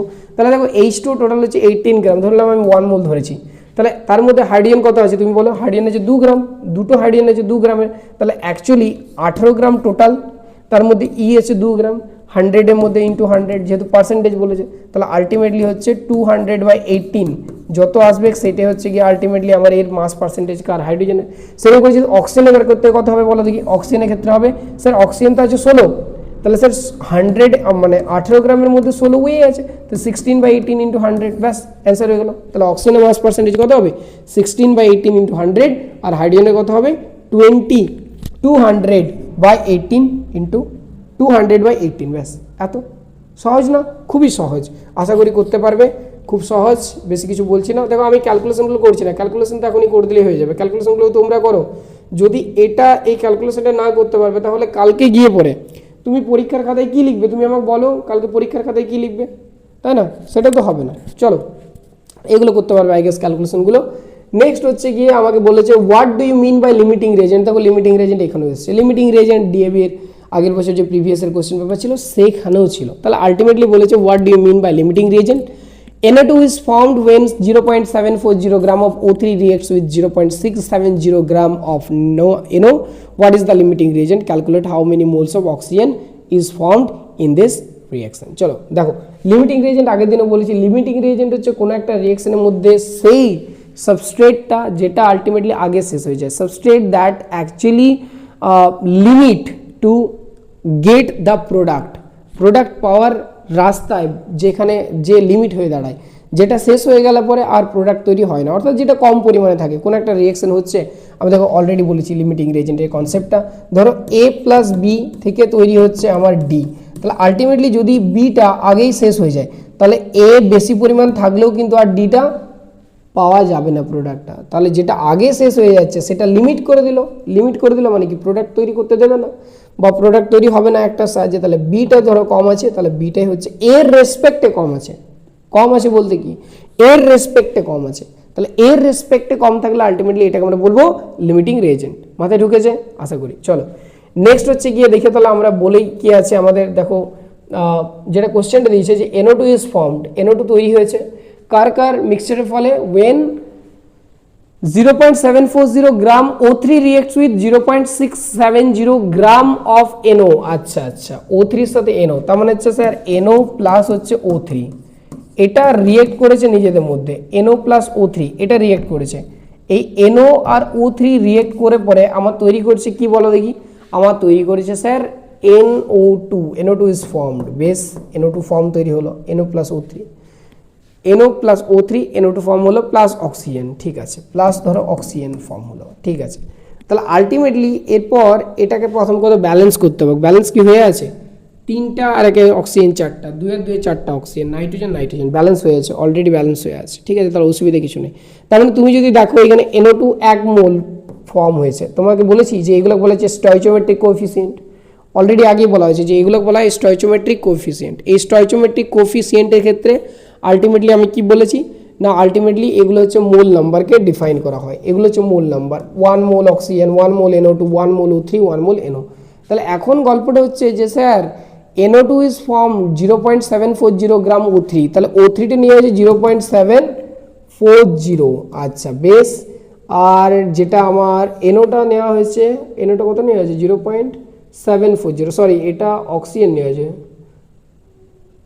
O3 reacts with 0.6 gram of NO, আচ্ছা reacts with 0.670, আচ্ছা 0.670, হ্যাঁ এটা নেওয়া হয়েছে NO, আর 0.740 এটা নেওয়া হয়েছে O3 নেওয়া হয়েছে, ঠিক আছে, বুঝতে পেরেছো। তাহলে আলটিমেটলি এখন একটা কথা বলো তুমি আমাকে যে স্যার NO যদি এত গ্রাম নেওয়া হয়, এটা যদি এত গ্রাম নেওয়া হয়, তাহলে এখানের মধ্যে কম কোনটা আছে, প্রথমে তো লিমিটিং রিয়েজেন্ট তোমাকে জানতে হবে, তাই না, কোনটা লিমিটিং রিয়েজেন্ট, তোমাকে বলেছে যে calculate how many moles of oxygen is formed in this reaction, এই রিয়াকশনে অক্সিজেন কত ফর্ম হবে সেটাও তোমাকে কিন্তু ক্যালকুলেট করতে হবে, সেটা আমরা বলে দেবো, সেটা কোনো অসুবিধা নাই। কিন্তু আলটিমেটলি এখানে কত ফর্ম হচ্ছে সেটা হচ্ছে 0.740, এটা অ্যাকচুয়ালি দেখো সিম্পল কথা, এখান থেকে তুমি দেখতে পারবে যে NO 1 মোল NOর সাথে 1 মোল অক্সিজেন আলটিমেটলি আমার রিয়েক্ট করেছে, ভালো করে বুঝো। এখানে NO কত আছে 1 মোল, এখানে কিছু নাই মানে 1 আছে, এখানে কিছু নাই মানে 1 আছে, তাহলে 1 মোল NO জন্য আমার O3 কত দরকার স্যার 1 মোল দরকার, দুটোর জন্যে 1 মোল, মানে 1:1 রেশিওতে কিন্তু তারা নিজেদের মধ্যে কম্বাইন্ড করবে, তবে যেই কিন্তু আমার NO2 আর অক্সিজেন তৈরি করতে পারবে। তাহলে 1 মোল, কিন্তু দেখো তো এখানে কে কত আছে 0.670, এটা গ্রামে দিয়ে আছে, এটা গ্রামে দিয়ে আছে, আচ্ছা NO এটাকে NOটা 0.670 যেটা গ্রাম দিয়ে আছে সেটাকে মোলে কনভার্ট করে দাও। NOর মাস কত, নাইট্রোজেনের হচ্ছে 14 আর অক্সিজেন হচ্ছে 16, দ্যাট ইজ 6 4 0 1 2 3 30, ঠিক আছে, হ্যাঁ অক্সিজেন 16 আর নাইট্রোজেন 30, তার মানে 0.670 বাই 30, 0.670 বাই 30 কত মোল হচ্ছে একবার দেখে নাও, 0.670 বাই 30, 0.670 upon 30, তাহলে হচ্ছে 0.022, এইটা দাঁড়াচ্ছে 0.022 মোল, NOটা কত দাঁড়িয়েছে 0.022 মোল দাঁড়ালো, ঠিক আছে। আচ্ছা O3টা কত দাঁড়ালো, O3 হচ্ছে 48, তাহলে 0.740 বাই 48 দিয়ে ভাগ করে দাও, তাহলে এটা মোল নাম্বার দাঁড়িয়ে গেল, তাহলে কত দাঁড়াচ্ছে বলো দেখি 0.740 upon 48, 0.015, 0.015, এই দেখো 0.015 আর এটা আছে 0.022, তার মানে স্যার আমার NOটা বেশি আছে, O3টা কম আছে, দেখো এটা এত মোল আছে আর এটা আছে এত মোল, বাট ওরা মেন রিয়েকশন আমাদেরকে সবসময় মেন রিয়েকশনটা লক্ষ্য করতে হবে, মেন রিয়েকশনে 1 মোল NO সবসময় 1 মোল O3 এর সাথে রিয়েকশন করেছে, তবে যে পরে আমার NO2 ফর্ম করেছে আর অক্সিজেন ফর্ম করেছে, সেই ক্ষেত্রে ওরা যে ডেটাটা দিয়েছে সেই ক্ষেত্রে 0.022 মোল না NOকে রেখেছে আর 0.015 মোল রেখেছে O3, তাহলে আলটিমেটলি 0.015 মোল কিন্তু কম রাখা আছে, মানে 0.015 মোল রাখা আছে বলে অক্সিজেনের পরিমাণটা কমে গেছে, তার মানে এখানে লিমিটিং রিয়েজেন্ট কোনটা, যেটা কম পরিমাণে আছে, তার মানে হচ্ছে সেই 0.015 মোল অক্সিজেনটা, এই অক্সিজেনটা আমার এখানে লিমিটিং রিয়েজেন্ট, তাহলে এখানে লিমিটিং রিয়েজেন্ট কী হলো অক্সিজেন, এটা আমাদের প্রথম কাজ। এরপর আমাদের দেখো আর বাকি কাজ কিছু নেই, এরপর তোমাকে কি বলেছে what is the limiting reagent, তাহলে O3 is the limiting reagent, এবার বলছে calculate how many moles of oxygen is formed in this reaction, তাহলে অক্সিজেন কত মোল ফর্ম হবে এই গোটা রিয়েকশনটাতে, ভালো করে বুঝো। আগে আলটিমেটলি যখন রিয়েকশনটা হচ্ছিল, আচ্ছা এটা লিখে নাও, এখান থেকে শুধু তোমাকে একটা জিনিসে বের করতে হলো NOটা কত মোল আছে, O3টা কত মোল আছে। NO দেওয়া ছিল 0.670 গ্রাম, মোল কনসেপ্টে আমরা পড়েছিলাম যে গিভেন ওয়েট বাই হচ্ছে গিয়ে মোলার ওয়েট মোলার ওয়েট দিয়ে ভাগ করলে আমরা মোল পেয়ে যাবো, তাহলে 0.670, NO হচ্ছে নাইট্রোজেনের 14, অক্সিজেন হচ্ছে 16, 30 দিয়ে ভাগ করে দিলাম 0.022 মোল দাঁড়িয়ে গেল। O3 কে 48 দিয়ে ভাগ করে দিলাম, তাহলে এর মোল দাঁড়িয়ে গেল, তাহলে 0.0022 মোল, আর এটা হচ্ছে 0.015 মোল। অ্যাকচুয়ালি দুটোকেই 1:1 মোল রেশিও থাকতে হতো, সমান মোল রেশিও থাকতে হতো, বাট এখানে অ্যাকচুয়ালি আমার অক্সিজেন O3টা কমে গেছে, ওজন কমে গেছে বলে এটা হচ্ছে লিমিটিং রিয়েজেন্ট। এরপর দেখো তুমি যখন লিমিটিং রিয়েজেন্ট জানতে পেরে গেলে, তুমি যখন আলটিমেটলি লিমিটিং রিয়েজেন্টটা জানতে পেরে গেলে যে স্যার এখানে O3টা হচ্ছে লিমিটিং রিয়েজেন্ট, তাহলে আলটিমেটলি তুমি O3 থেকে ম্যাক্সিমাম যতটা ওজন তৈরি হবে সেটাই তোমার অ্যান্সার হবে, তাই না? খুবই সহজ, খুবই সহজ, তোমরা করতে পারবে আই গেস। তাহলে দেখো NO প্লাস হচ্ছে O3 তৈরি হয়েছে NO2 প্লাস হচ্ছে O2, তাহলে 1 মোল, এখানে O3 কত আছে? কিছু নাই মানে 1 আছে, এখানে কিছু নাই মানে কি আছে? 1 আছে, তাহলে 1 মোল O3 থেকে তৈরি হয় 1 মোল অক্সিজেন, ঠিক আছে? 1 মোল O3 থেকে তৈরি হয় কত? 1 মোল অক্সিজেন। তাহলে ফ্রম 1 মোল অফ অক্সিজেন, এটা করতে হবে, ফ্রম 1 মোল অফ অক্সিজেন বলছি আবার O3, ওজন থেকে from 1 mole of O3 oxygen is produced, কত গ্রাম? অক্সিজেন ইজ প্রডিউসড 1 মোল। অক্সিজেনটা তো আমার 1 মোলেই হচ্ছে, তাই না? কিন্তু তাহলে আলটিমেটলি এখানে O3টা কত ছিল? O3টা কত ছিল? দেখো ভুলে গেলাম, এটা O3টা কত ছিল না স্যার? O3টা ছিল 0.740 গ্রাম অফ O3, তাই না? 0.740, ঠিক আছে, তাহলে এটা একবার করে দিচ্ছি। 0.740 ভাজিত হচ্ছে 48, দ্যাট ইজ 0.015, হ্যাঁ 0.015, তাহলে 0.015 মোল অফ O3 থেকে কত তৈরি হবে? সেম অক্সিজেন তৈরি হবে 0.015 মোল, তাহলে এইটাই হবে কি আমার অ্যান্সার। তাহলে অক্সিজেন কত তৈরি হচ্ছে? 0.015 মোল, এটা হচ্ছে অ্যান্সার। এটা অ্যান্সার হওয়া উচিত, এরপর যদি ক্যালকুলেশনে ভুল গেছে আমি বলতে পারছি না, কিন্তু আলটিমেটলি এটাই অ্যান্সার, ঠিক আছে? চলো নেক্সট ওয়ান। এরপর হচ্ছে দেখো কি বলেছে, হাউ মেনি মোলস, তাহলে 0.05 moles. What is photo electric effect? Photo electric effect কী বলে তোমরা জানো? অ্যাকচুয়ালি ফটো ইলেকট্রিক ইফেক্ট কী বলে বলো দেখি, ফটো ইলেকট্রিক ইফেক্টটা? আচ্ছা এইগুলো করে নাও, এটা নিজেরা স্ক্রিনশট নিয়ে রাখতে পারো বা ভিডিওটা পজ করে পরে এই জিনিসটা ক্যালকুলেশনটা করে নাও, ঠিক আছে? ক্যালকুলেশনটা করে নাও। দেখো বলছে what is photo electric effect, তোমরা পড়েছো ফটো ইলেকট্রিক ইফেক্ট কি? Photo electric effect is a phenomena where a radiations having threshold frequency collide or just collide বলতে পারো, collide with the electron of a metal, যে মেটালটা কোনো একটা metal যেটা রাখা থাকে আলটিমেটলি, সেই মেটালে ধরো লাস্টে ভ্যালেন্সে একটা ইলেকট্রনগুলো রাখা আছে ভ্যালেন্সে, সেখান থেকে কোনো একটা রেডিয়েশন এলো, সেই রেডিয়েশনটা এই ইলেকট্রনের সাথে কোলাইড করলো অ্যান্ড দেন ইলেকট্রনটাকে বাইরে বের করে দিল, এটাকে ফোটন থাকে এর মধ্যে, তাহলে ফোটন পার্টিকেলসের কলিশনের ফলে ইলেকট্রনটা বাইরে বেরিয়ে যায় বলে এটাকে বলা যায় ফটো ইলেকট্রিক ইফেক্ট। আমি অবভিয়াসলি কমেন্ট বক্সের মধ্যে ট্রাই করবো উত্তরগুলো দিয়ে দেওয়ার, কারণ এগুলো লিখিয়ে কোনো লাভ নেই, এগুলো অলরেডি তোমরা জানো, বইয়ের মধ্যেও পেয়ে যাবে, ঠিক আছে? এটা বলছে ফটো ইলেকট্রিক ইফেক্ট, এটা ডিসকভার্ড বাই আইনস্টাইন, এবং এটা অলরেডি বলা হয়েছিল, এই জন্য নোবেল পুরস্কার পেয়েছিলেন তিনি। তো এরপর দেখো কোশ্চেনটি কি বলেছে। আচ্ছা what is photo electric effect, এটা একটা। তা বলছে the uncertainty in the position of a moving bullet of mass 10 gram is 10 to the power minus 5 meter, calculate the uncertainty in its velocity। দেখো এটা Heisenberg uncertainty principle, Heisenberg uncertainty principle তোমরা পড়েছো, that is delta x into delta p greater than equal to H by 4 pi পড়েছিল ultimately. এটাকে যদি ভাগো delta x greater than delta পিটাকে ভাঙতে পারো এম ডেল্টা ভি, এটা greater than equal to H by 4 pi, ঠিক আছে? তাহলে এখানে আমার ডেল্টা এক্সটা কি বটে? এই যে ডেল্টা এক্সটা দেখতে পাচ্ছ এটা হচ্ছে গিয়ে আনসার্টেনিটি ইন পজিশন, আর এই যে ডেল্টা পিটা দেখতে পাচ্ছ মোমেন্টাম আনসার্টেনিটি, ঠিক আছে? এটা হচ্ছে, এটাকে ভাঙলে হবে ভেলোসিটি আনসার্টেনিটি ডেল্টা ভি। তাহলে আলটিমেটলি এটা থেকে আমাদের অঙ্কটা করতে হবে। চলো এরপর যদি অঙ্কটা করতে হয়, দেখো কার ভ্যালু দেওয়া আছে ডেল্টা এক্স, আনসার্টেনিটি কি মানে পজিশন আনসার্টেনিটি দেওয়া আছে, কি বলছে? The uncertainty in the position of a moving of mass, হ্যাঁ 10 gram is 10 to the power minus 5, তাহলে পজিশনটা দিয়ে আছে 10 to the power minus 5, delta এক্সের জায়গায় কত লিখবো 10 টু দি মাইনাস 5, মাসটা কত দিয়ে আছে 10 গ্রাম, স্যার দেখে নেবে যে প্রত্যেকটা সেম ইউনিট আছে কিনা, গ্রাম মিটার এসআই ইউনিট, ঠিক আছে সব? আচ্ছা না না না না না 10 গ্রাম আছে, দ্যাট ইজ কেজিতে কনভার্ট করতে হবে, মিটারটা এসআইতে বটে, ঠিক আছে? তাহলে আলটিমেটলি 10 গ্রাম মানে কত হচ্ছে? 10 গ্রাম মানে হচ্ছে গিয়ে 10 বাই 1 কেজি মানে 1000 গ্রাম হলে 1000 দিয়ে ভাগ করে দাও, দ্যাট ইজ 1000, তাহলে হচ্ছে 0.01, তাই না? 0 পয়েন্ট কত হচ্ছে 0.01, তাহলে আলটিমেটলি 10 রাখলে হবে না, এম এর জায়গায় 0.01, ডেল্টা ভি রাখলাম গ্রেটার দেন এইচ বাই 4 পাই। যখন অঙ্ক করবে তখন আলটিমেটলি তোমাকে মিনিমাম মানে ইকুয়াল টু ধরলে আলটিমেটলি তোমার কাজ হয়ে যাবে, that is equal to H by 4 pi, এটা ভালো করে মাথায় রাখো যে স্যার বলে পালাচ্ছে এরকম নয়।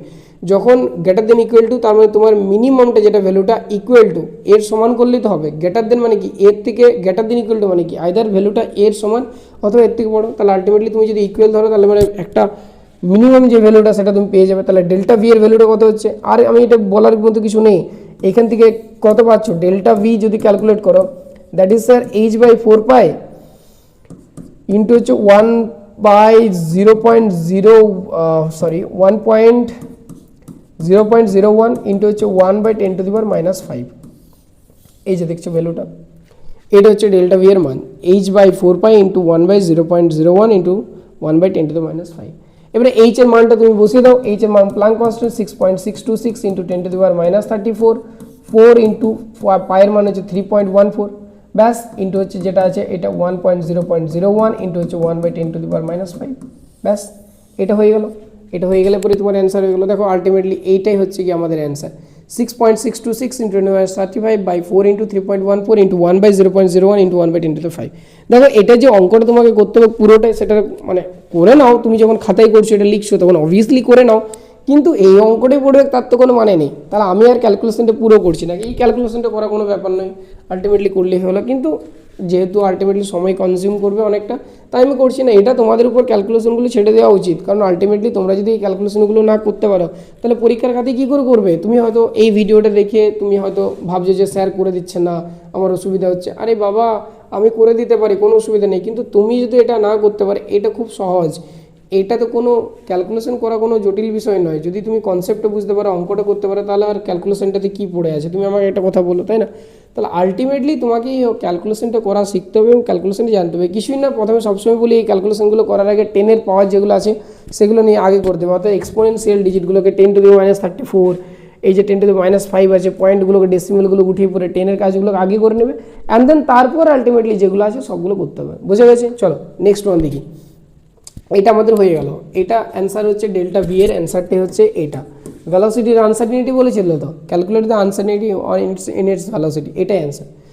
নেক্সট বলেছে an hydrocarbon contains 40% carbon and 53% oxygen. ঠিক আছে, একটা হাইড্রোকার্বন আছে। তোমরা জানো যে হাইড্রোকার্বন মানে কি, তোমরা যখন অর্গানিক তোমাদেরকে পড়াবো তখন তোমাদেরকে বলবে যে স্যার হাইড্রোকার্বন মানে যেগুলো বেসিক্যালি হাইড্রোজেন আর কার্বন অ্যাটম দিয়ে তৈরি বা এলিমেন্ট দিয়ে তৈরি যে সমস্ত আলটিমেটলি কম্পাউন্ডগুলো, কিন্তু শুধুমাত্র যে হাইড্রোকার্বনে হাইড্রোজেন আর কার্বনে থাকবে তার কোনো কিন্তু মানে তার কোনো মানে নেই। অবভিয়াসলি হাইড্রোকার্বনের মধ্যে অক্সিজেন থাকতে পারে, সালফার থাকতে পারে, সেগুলোকে আমরা বলেছিলাম যে আমরা পড়েছিলাম যে একটা মনে আছে যে আমাদের হোমো আর হ্যাটেরো দুটো পড়েছিলাম। তো আলটিমেটলি এই যে মেন হচ্ছে হাইড্রোকার্বন থেকে তৈরি হয় ওইগুলো হচ্ছে ডেরিভেটিভ বলা হয়। ঠিক আছে, কী বলা হয়? ওইগুলোকে ডেরিভেটিভ বলা হয়। মাথায় রাখবে, যেগুলো মেন কোনো একটা কম্পাউন্ড থেকে মডিফাই হয়ে পড়ে অন্য কোনো একটা কম্পাউন্ডে চেঞ্জ হয়ে গেছে, সেইগুলোকে প্রথম যে কম্পাউন্ড তার কিন্তু ডেরিভেটিভ বলা হয়। এই কথাগুলো কিন্তু মাথায় রাখবে। ঠিক আছে, নেক্সট ওয়ান দেখো, চলো বলছে হাইড্রোকার্বন কন্টেন্ট 40% কার্বন। আরে পার্সেন্টেজ দিয়ে আছে, পার্সেন্টেজ মানে কি 100-র মধ্যে 40, তাহলে টোটাল যদি কম্পাউন্ডে 100 গ্রাম থাকে তাহলে স্যার কার্বনটা আছে কত স্যার? 40 গ্রাম। ঠিক আছে, কার্বন 40 গ্রাম আছে, কোনো প্রবলেম নেই স্যার, 40 গ্রাম আছে। ওকে স্যার, অক্সিজেন আছে 53.3 গ্রাম, অক্সিজেন আছে 53.3 গ্রাম। ওকে স্যার, তাহলে স্যার অবভিয়াসলি যেহেতু হাইড্রোকার্বন তাহলে হাইড্রোজেন তো আছে, কি ঠিক কি না? তাহলে হাইড্রোজেনটা কত থাকবে স্যার? 100 যদি ধরা হয়, এটাকে 40 গ্রাম ধরেছেন, এটাকে 53.3 ধরেছেন, তাহলে 100 গ্রাম থেকে বিয়োগ করলে আমি টোটাল হাইড্রোজেনটা পেয়ে যাবো। তাহলে দেখো হাইড্রোজেনটা কত হচ্ছে, তাহলে হাইড্রোজেনটাকে যদি তুমি দেখো তাহলে আলটিমেটলি দাঁড়াচ্ছে কত না স্যার? 100 মাইনাস কত দাঁড়াচ্ছে বলো দেখি? এটা হচ্ছে গিয়ে 40, তার মানে 93.3 কাইন্ড অফ হচ্ছে 6.7 গ্রামের মতো, তাহলে 6.7 গ্রামের মতো। ঠিক আছে, দিয়ে এরপর কি করব ভালো করে বুঝো। আলটিমেটলি এটাকে একটু ছোট করে দিচ্ছি যাতে তোমাদের বুঝতে সুবিধা হয়, ঠিক আছে, দেখতে সুবিধা হয়। বোর্ডটা ভালো করে দেখো, আমি খুব মানে ক্যাজুয়ালি অঙ্কগুলো করে দিচ্ছি, কারণ এইগুলো জাস্ট তোমাকে প্রসেসটা জানতে হবে। ক্যালকুলেশনে তোমাদের কোনো কিছু যায় আসে না, ক্যালকুলেশন তোমরা নিজেরা বাড়িতে বসে সুন্দর করে করবে। শুধু তোমাদেরকে আমি শিখিয়ে দিচ্ছি যে প্রসেসটা কীরকম, ম্যাথডটা কীরকম। ম্যাথডটা জানাতে হচ্ছে সব কিছু বড় ব্যাপার, কারণ ম্যাথড না জানলে তুমি ক্যালকুলেশন কোথা থেকে করবে, তাই না? তাহলে দেখো 40 গ্রাম, তাহলে এরপর এই যে গ্রামটা এটাকে আমাকে মোলে নিয়ে আসতে হবে। তাহলে মোলে যদি নিয়ে আসতে হয় তাহলে 40, কার্বন হচ্ছে 12, সেরকম 53.3 বাই হচ্ছে অক্সিজেন হচ্ছে 16 আর 6.7, এটাকে 1 দিয়ে ভাগ করে দেবো কারণ হাইড্রোজেন হচ্ছে 1। তাহলে এটা আমি কত মোল পেয়ে যাচ্ছি বলো দেখি? 40/12 মানে কত হচ্ছে? এগুলো অ্যাকচুয়ালি তোমাদের ক্ষেত্রেও টাফ ক্যালকুলেশনগুলো আগে আমাদের যখন বোর্ড এক্সাম হতো তখন এই দেওয়া হতো, একটা ক্যালকুলেটার অ্যালাউ করেছিল, বাট তারপর আবার 2-3 বছর পর যখন তোমাদের এই সেমিস্টার বা এই সমস্ত হয়ে গেলো তখন আবার ক্যালকুলেটার বন্ধ করে দিল। যাই হোক, তো তোমাদেরকে করতে হবে 40/12 ইজ ইকুয়ালস টু দাঁড়াচ্ছে 3.33। তাহলে এটা দাঁড়াচ্ছে 3.33, এটা কত দাঁড়াচ্ছে আমি একটু দেখে নিচ্ছি। এটা দাঁড়াচ্ছে 53.3/16, 53.3 ভাজিত হচ্ছে 16, তাহলে হচ্ছে 3.33, এটাও দাঁড়াচ্ছে 3.33। আচ্ছা 3.33, আর এটা তো 6.7 দাঁড়াচ্ছে। তাহলে আলটিমেটলি তুমি যদি এর মধ্যে থেকে কমন নাও, মানে সবগুলোকে যদি 3.3 দিয়ে পরে যদি ভাগ করে দাও, মানে সব থেকে কম রেশিওটা যদি নাও, তাহলে 3.33 রেশিওটাকে যদি আলটিমেটলি তুমি কমাও, ভালো করে বুঝো, যদি আলটিমেটলি তুমি এটাকে কমাতে চাও, কি বললাম, যদি এটাকে আলটিমেটলি কমাতে চাও, কোথায় দাঁড়ালো, উফ,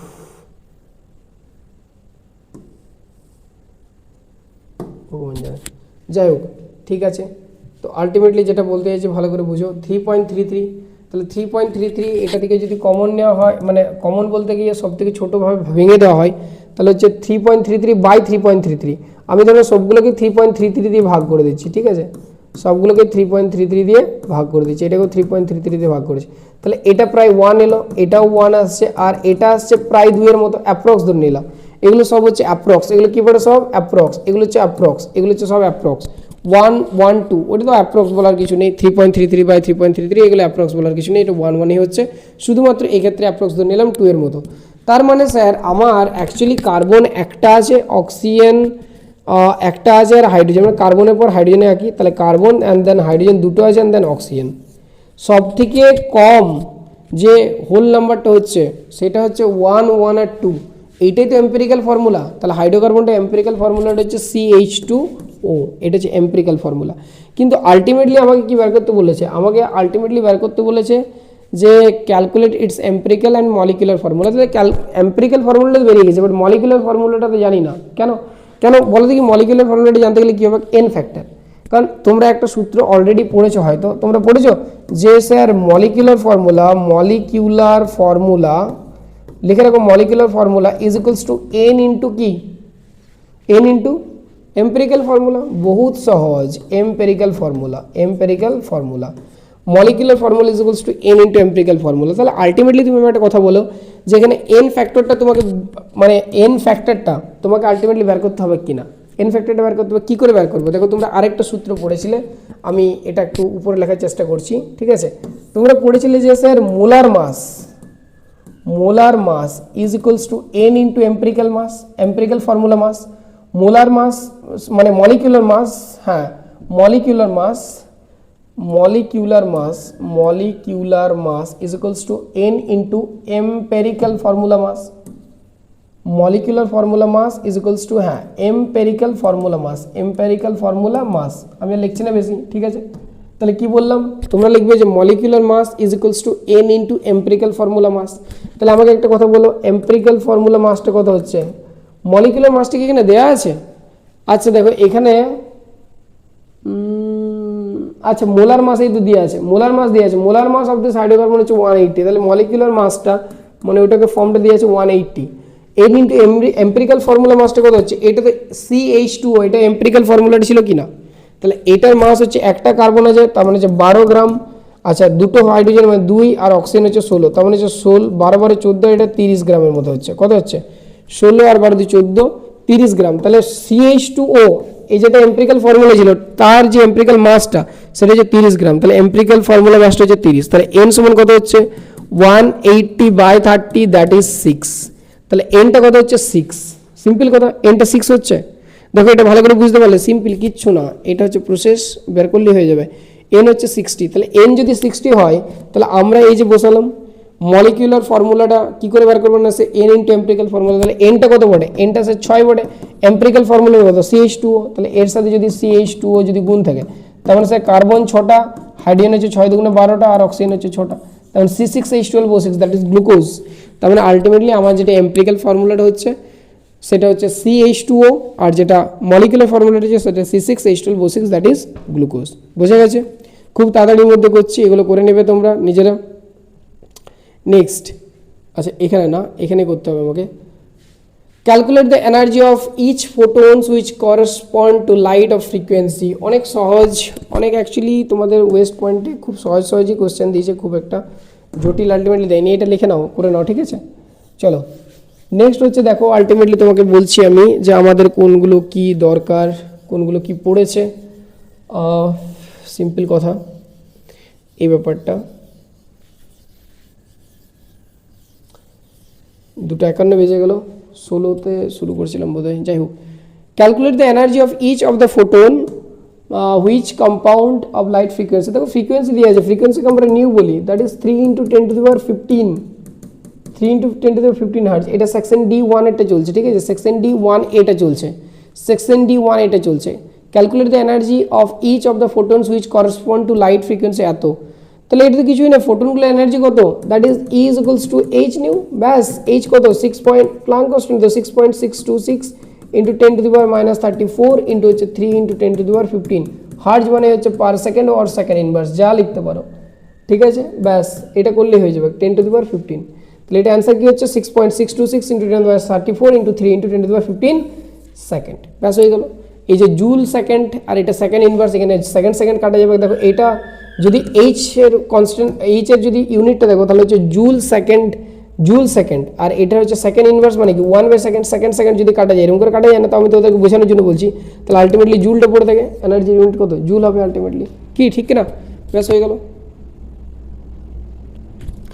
নেক্সট দেখো, what is the wavelength of light emitted when the electron in a hydrogen atom undergoes transition from the energy level with n = 4 আর একটা হচ্ছে এনার্জি থেকে 2। আচ্ছা এটাও তো খুব সহজ, ওয়েভলেন্থ বলেছে তো, ওয়েভলেন্থ অফ লাইট। আচ্ছা কোথা থেকে যাচ্ছে, level with n = 4 to energy level n = 2।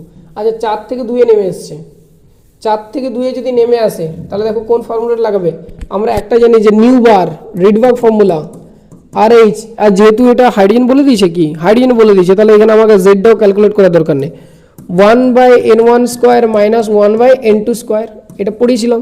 তাহলে নিউ বারকে আমরা লিখতে পারি কি 1/λ, আর এইচ এর ভ্যালুটা 109,677 সেন্টিমিটার ইনভার্স।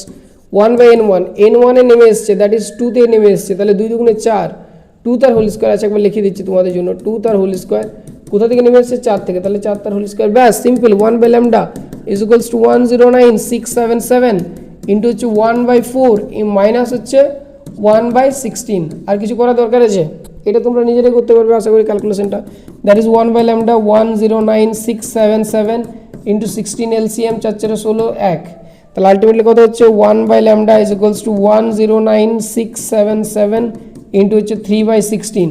তার মানে এইখান থেকে যদি আমি এই ল্যামডাটা করি তাহলে 16টা উপরে চলে গেল, আর 109,677 ইন্টু 3টা নিচে চলে এলো, ব্যাস। এটা মান হচ্ছে lambda.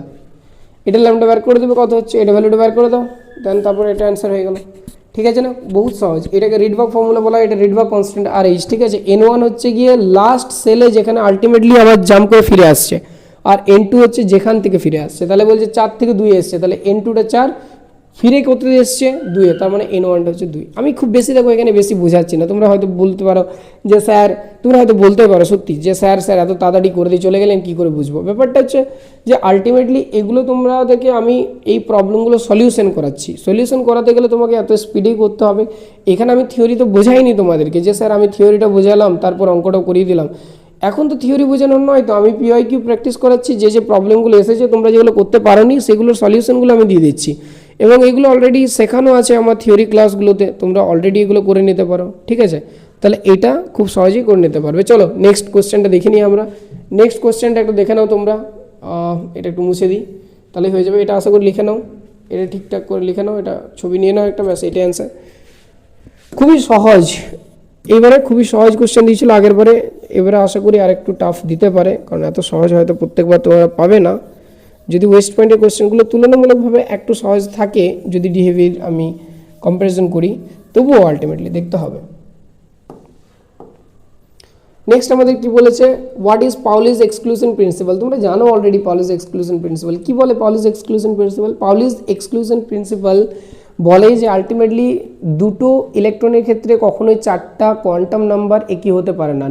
For no two electrons can have the same quantum numbers. দুটো ইলেকট্রনের জন্য কখনোই চারটা NLMS কখনোই চারটা এর অ্যাটমিক মানে যে কোয়ান্টাম নাম্বারগুলো আছে দুটো ইলেকট্রনের ক্ষেত্রে কোনোদিন সেম হতে পারে না। যদি সব সেম হয়ে যায়, ধরো 3D ধরো আমার ধরলাম যে 3P-তে দুটো ইলেকট্রন আছে, তো এই দুটো যদি সেম অরবিটালও থেকে থাকে তবুও কিন্তু স্পিনটা আলাদা, মানে এসটা আলাদা হয়ে যাচ্ছে, হচ্ছে না? তাহলে এইটা হচ্ছে গল্পটা। NLMS চারটা আমার যে কোয়ান্টাম নাম্বার আছে দুটো ইলেকট্রনের ক্ষেত্রে কোনোদিন এক হতে পারে না, ঠিক আছে? No two electrons can have the same 4 quantum numbers, তাই না? ভ্যালু, চারটা কোয়ান্টাম নাম্বারের ভ্যালু কখনোই সেম হবে না, এটা exclusive principal. Write the electronic configuration of CR, বহুত সহজ। কনফিগারেশন অফ CR দিয়েছে, ভালো করে বুঝো, এটা হচ্ছে কনফিগারেশন অফ CR। CR কি বলে? CR হচ্ছে 24 দেখো কপার আর ক্রোমিয়াম এই দুটো ইলেকট্রনিক কনফিগারেশনটা একটু এক্সেপশনাল। দেখো 1s2 2s2 2p6 3s2 3p6 4s1 3d5, ব্যাস এইটুকুই ডিফারেন্স, এইটুকুই 4s1 আর 3d5। 4s2 3d4 হবে না, 4s1 আর 3d5 হবে। এক্সচেঞ্জ এনার্জি এবং তার সাথে সিমিলার ইলেকট্রনিক কনফিগারেশনের জন্য এটা হচ্ছে বেশি stable electronic configuration. That's the reasons why chromium hold that kind of electronic configurations. Got it? তাহলে আমাদের সমস্ত যে সমস্ত জিনিসগুলো আমাদের ছিল অ্যান্সারগুলো সবগুলো আমি তোমাদেরকে বলে দিলাম, ডিসকাস করে দিলাম, অনেকটাই বুঝিয়ে দিলাম। সব অ্যান্সারগুলোকে আমি প্রপারলি প্রত্যেকটা ইন্ডিভিজুয়াল অ্যান্সার কী হবে, আমার কেন আসছে ফর্মুলা, সেগুলো বলে দিলাম, প্রত্যেকটা আমি ভালো করে ডিসকাশন করে দিলাম। এখন তোমরা এগুলোকে ভালো করে নিজেরা বাড়িতে সলভ করবে। আমি তোমাদেরকে প্রসেসটা বলে দিলাম, উত্তরগুলোকে তোমরা লাস্ট পর্যন্ত বের করবে, কারণ উত্তরগুলো জেনে কী হবে, এই কোশ্চেনটিকে তোমাকে আর দেবে, এই কনসেপ্টের উপর দেবে, কিন্তু আলটিমেটলি এই কোশ্চেনটা তো দেবে না। তাহলে আমার অ্যান্সার মিলিয়ে এত কিছু লাভ নেই। তোমরা বাড়িতে প্রসেসটা করবে অ্যান্ড দেন নিজেরা অ্যান্সার তৈরি করবে, ঠিক আছে? কি বললাম? যদি কোনো ক্যালকুলেশনে কোনো জায়গায় ভুল থেকে থাকে তাহলে আলটিমেটলি তোমরা আমাকে কমেন্টে লিখতে পারো যে স্যার এই জায়গাটা আপনার ঠিক করা উচিত ছিল, বা কোনো SICGS ইউনিটের মধ্যে যদি কনভার্সন না করা হয়েছে, বাকি কিন্তু সমস্ত কিছু একদম পারফেক্টলি সমস্ত কিছু বলে দেওয়া যায়। হোপ কি নেক্সট দিন যে এক্সামগুলো হবে তোমাদের, সেগুলোতে তোমাদের প্রচণ্ড হেল্প হবে। এবং কি হচ্ছে না হচ্ছে তুমি তোমার যদি কোনো অপিনিয়ন আছে অবভিয়াসলি তুমি এইখানে কমেন্ট বক্সে লিখতে পারো, বা আমাকে হোয়াটসঅ্যাপ করতে পারো। আমাদের যদি ক্যামেক্সে যদি তুমি জয়েন করতে চাও অফলাইন, তাহলে অফলাইন ক্লাসগুলোকেও তুমি করতে পারো, তোমাদেরকে সবসময় ওয়েলকাম। দেখা হচ্ছে অন্য কোনো পরের ভিডিওতে, বা এর নেক্সট সেট এ বা আরও যদি কোনো পেপার পাই, কোয়েশ্চেন পেপার PIQ, তাহলে সেটাও করিয়ে দেবো। ঠিক আছে? ভালো থাকবে সবাই, অল দ্য বেস্ট সবাইকে।